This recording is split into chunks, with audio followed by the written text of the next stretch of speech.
क्या आप जानते हैं, भारत में एक ऐसा रहस्यमयी कुंड है जहां भगवान परशुराम के हाथ से चिपकी हुई कुल्हाड़ी अपने आप अलग हो गई थी। पर आखिर क्यों भगवान परशुराम को अपनी ही माता का वध करना पड़ा? आज हम इसी बहुत ही गहरे और प्राचीन रहस्य को डिकोड करने वाले हैं। तो चलिए इस रहस्य की गहराई में चलते हैं। मतलब एक तरफ तो एक ऐसा भयंकर श्राप कि कुल्हाड़ी हमेशा के लिए हाथ से चिपक गई, और दूसरी तरफ अपनी ही जन्म देने वाली माता का वध करने की वो भयानक मजबूरी।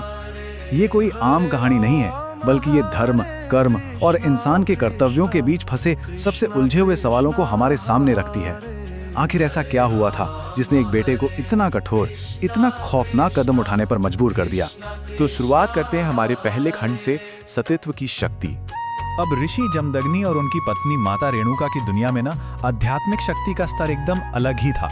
माता रेणुका हर दिन नदी से पानी लाती थी, लेकिन किसी धातु या पके हुए बर्तन में नहीं, बल्कि कच्ची मिट्टी के घड़े में। हाँ, आपने सही सुना, बिना आग में पके हुए मिट्टी के घड़े में पानी भरना और उसे सुरक्षित आश्रम तक लाना विज्ञान के हिसाब से तो एकदम नामुमकिन है। लेकिन माता की जो असीम भक्ति और पूर्ण सतीत्व था ना, उसके कारण वो कच्ची मिट्टी पानी के संपर्क में आने पर भी कभी गलती नहीं थी। ये उनके पूर्ण एकाग्रता का सीधा सीधा प्रमाण था।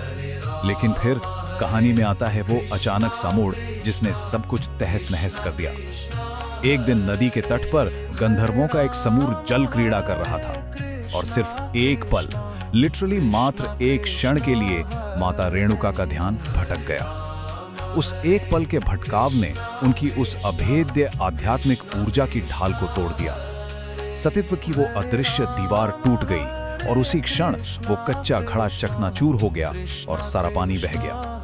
जरा सोचिए, बस एक पल की चूक ने पूरी नियति को पलट कर रख दिया। अब हम आते हैं दूसरे खंड पर, पिता का क्रोध और एक ऐसा विकल्प जो लगभग असंभव था। अब यहाँ जो सबसे दिलचस्प बात है वो ये है कि जब माता रेणुका खाली हाथ और डरी हुई आश्रम लौटी, तो ऋषि जमदग्नि ने अपने दिव्य ज्ञान से सब कुछ जान लिया। उनका क्रोध इतना भयंकर था कि उसने आश्रम की पूरी शांति को भस्म कर दिया। उन्होंने तुरंत अपने पुत्रों को माता का वध करने का आदेश दे दिया। अब बाई और देखिए बड़े भाइयों का निर्णय, उन्होंने अपनी ही माता पर शस्त्र उठाने से साफ इनकार कर दिया, और इसका नतीजा, क्रोधित पिता ने उन्हें पत्थर बन जाने का श्राप दे दिया। लेकिन वहीं दाईं ओर परशुराम हैं। उन्होंने एक अत्यंत कठोर और भारी रास्ता चुना। भावना और कर्तव्य की इस जंग में परशुराम ने भावनाओं को किनारे रखकर आज्ञा पालन का वो भारी बोझ अपने कंधों पर उठा लिया। इस दृश्य की गंभीरता सच में बहुत हृदय विदारक है। उन्होंने कुल्हाड़ी उठाई, धर्म को चुना और अपनी माता का सिर धड़ से अलग कर दिया। ये कोई वीरता का क्षण नहीं था, बिल्कुल नहीं। ये एक पुत्र के लिए सबसे गहरा अंधकार था। इस एक कृत्य ने एक साथ कई चीजों का अंत कर दिया, एक जीवन का, एक परिवार की शांति का, और खुद परशुराम की आत्मा के एक बहुत बड़े हिस्से का। ये एक ऐसा बोझ था जिसे इस पूरे ब्रह्मांड में और कोई नहीं उठा सकता था। आगे बढ़ते हैं खंड 3 की तरफ, वरदान और पाप का कलंक। और ये बात बहुत ही बेहतरीन तरीके से दर्शाती है कि परशुराम कितने चतुर थे। इस रक्तपात के तुरंत बाद एक चौंकाने वाला मोड़ आया।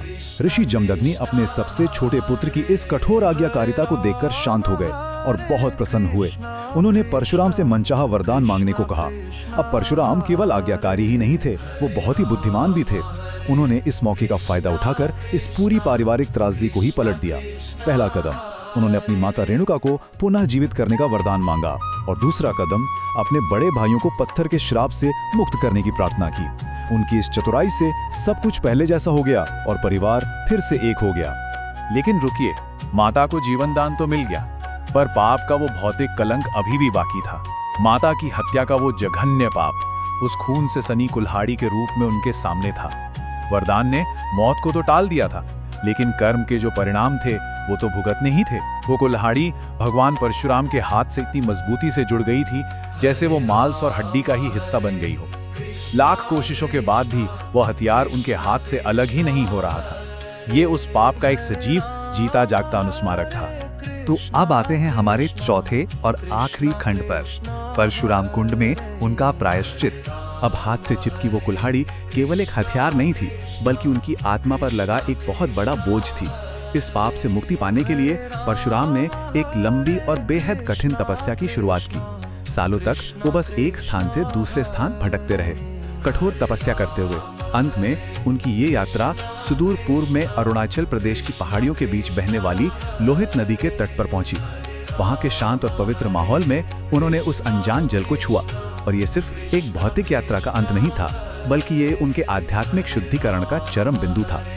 और फिर एक चमत्कार होता है। शापित कुल्हाड़ी अपने आप उनके हाथ से अलग हो जाती है। जी हाँ, उस दिव्य जल का स्पर्श होते ही सालों का वो भौतिक और मानसिक कलंक मानो एक झटके में धुल गया।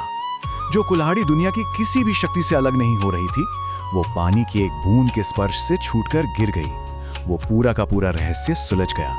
माता की हत्या के उस अपार पाप को अंततः उस कुंड के पवित्र जल ने सोख लिया और परशुराम को हमेशा हमेशा के लिए मुक्ति मिल गई। तो यहाँ सबसे अहम बात यह है कि ये सिर्फ अतीत की कोई पौराणिक कहानी भर नहीं है।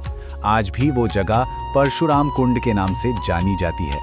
आधुनिक अरुणाचल प्रदेश में मौजूद इस कुंड में हर साल मकर संक्रांति के मौके पर हजारों श्रद्धालु आते हैं। वो उसी पवित्र जल में डुबकी लगाते हैं इस अटूट विश्वास के साथ कि जैसे भगवान परशुराम के पाप धुल गए थे, वैसे ही उनके जीवन के कलंक भी इस जल में बह जाएंगे। ये आज भी आस्था का एक बहुत विशाल और जीवंत केंद्र है। जाते जाते ये कथा हमारे सामने एक बहुत ही गहरा सवाल छोड़ जाती है। क्या सच्चे प्रायश्चित के लिए वास्तव में किसी भौतिक तीर्थ यात्रा पर जाने की जरूरत है, या केवल एक शुद्ध पश्चाताप करने वाले हृदय की? शायद वो पवित्र कुंड हम सभी के भीतर ही मौजूद है। भगवान उसकी हर इच्छा पूरी करेंगे जो कोई इस वीडियो को लाइक और सब्सक्राइब करेगा।